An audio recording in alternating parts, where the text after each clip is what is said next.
In a dark room stood a scared little child. She desperately closed her eyes.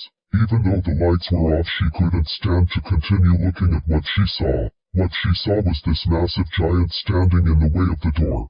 She wasn't in a corner hiding, for she had just left that corner a minute ago.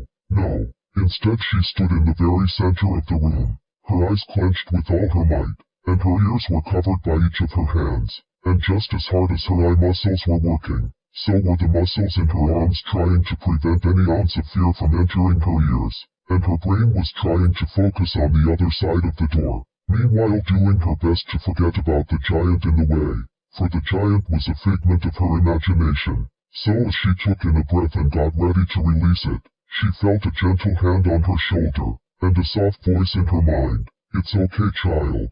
I have you. You're not alone. I will walk every step with you." She released her breath, and when she did, her whole body relaxed. As she took in another breath, he said once again, "I am right here with you. I love you. You can trust me. My hand will stay here the whole time." She opened her eyes and released the breath once more, and with him by her side she took the first step, and then another, and one step at a time she stepped through the door. On the other side, she looked at him and said, "Thank you for staying with me the whole time." He looked back at her and hugged her with such a warmth she knew it was going to be okay.